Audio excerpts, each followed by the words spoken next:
तो दोस्तों, रशिया का सबसे बड़ा न्यूज़ आउटलेट, रशिया का सरकारी न्यूज़पेपर स्पुतनिक, उसने ये कहा है कि भारत Su-57 खरीद सकता है रशिया से। तो इस न्यूज़ को जानने से पहले अगर आपने सब्सक्राइब नहीं करा तो आप सब्सक्राइब कर लो, क्योंकि ज़्यादा लोग हमारी वीडियो देखते हैं पर लेकिन उन्होंने सब्सक्राइब नहीं कर रखा। और स्पुतनिक ने यह भी बताया है कि भारतीय वायुसेना क्यों Su-57 में इंटरेस्टेड है, और इन्होंने ये भी कहा है कि Su-57 और S-400 कैसे एक लिंकअप बना सकते हैं और ये बहुत ही खतरनाक साबित हो सकता है भारत के दुश्मनों के लिए।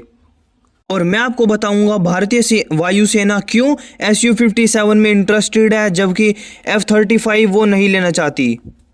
स्पुतनिक ने साफ साफ ये लिखा है अपनी रिपोर्ट के अंदर कि भारतीय वायुसेना साफ साफ एक Su-57 के लिए जा सकती है, और इसके पीछे जो कारण है वो चीन नहीं है, इसके पीछे सबसे बड़ा कारण है पाकिस्तान। इसी साल के जनवरी महीने के अंदर पाकिस्तान के वायुसेना प्रमुख ने कहा था कि हम 100 की क्वांटिटी में जो चाइना का एक स्टेल्थ फाइटर जेट है J-31 उसको परचेज कर सकते हैं। और ये जो फाइटर जेट है ये एक स्टेल्थ कैपेबिलिटी के साथ आता है, और चीन ने भी इस डील के ऊपर हामी भर दिया है। और पाकिस्तान के कंपैरिजन में चीन तो ऑलरेडी ये बोल रहा है कि हम जल्दी 1000 एयरक्राफ्ट का जो एक बड़ा बेड़ा है हमारे वायुसेना के अंदर उसको जल्दी पूरा कर लेंगे।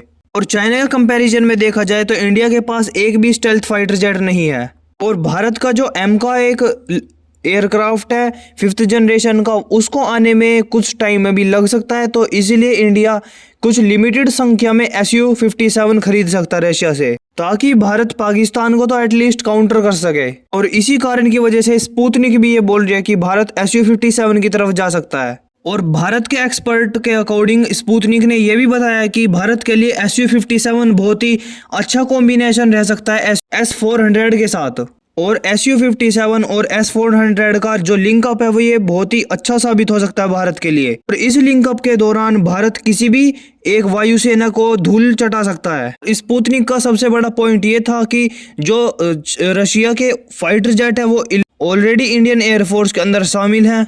ऐसे में जो Su-57 है उसकी भी टेक्नोलॉजी सेम सी है, इसलिए जो भारतीय वायुसेना है उसको एक्स्ट्रा ट्रेनिंग देने की जरूरत नहीं पड़ेगी। तो इस कारण की वजह से भारतीय वायुसेना के जो जितने भी फाइटर जेट उड़ाते हैं जो रशिया से हमने परचेज करे थे उनको काफ़ी ज़्यादा एक्सपीरियंस है रशियन फाइटर जेट का, तो इसीलिए उनको काफ़ी कॉन्फिडेंस भी होगा Su-57 को उड़ाने में। अभी तक इस चीज़ की जानकारी नहीं दी गई है कि भारत को इसकी कोई टेक्नोलॉजी मिलेगी या फिर नहीं।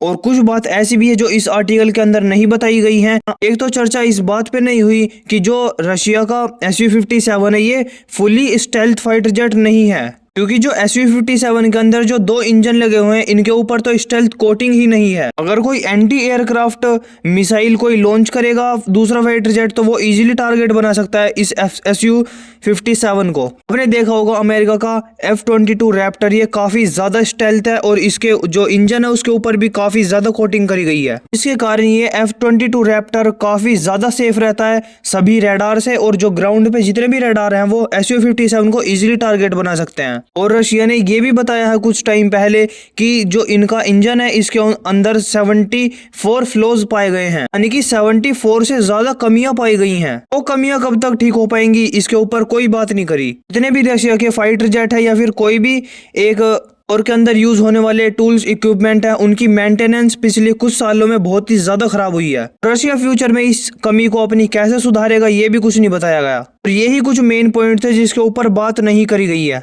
इसी कमी के कारण भारत 2018 के अंदर इस Su-57 प्रोग्राम के अंदर शामिल भी हुआ था। कुछ बिलियन डॉलर भी दिए थे रशिया को हमने इसके लिए, पर लेकिन इंडिया कुछ टाइम बाद इस डील से एक बाहर निकल गया और फिर Su-57 परचेज नहीं करा। और 2018 के बाद 2024 के अंदर भी रूस इन सभी कमियों को एक ठीक नहीं कर पाया है। तो फिर ये रशिया की स्पुतनिक ये कैसे कह सकती है कि जो भारतीय वायुसेना Su-57 परचेज कर सकती है, क्योंकि वो एक स्टेल्थ फाइटर जेट है और भारत के लिए काफ़ी अच्छा होगा Su-57 और S-400 का कॉम्बिनेशन।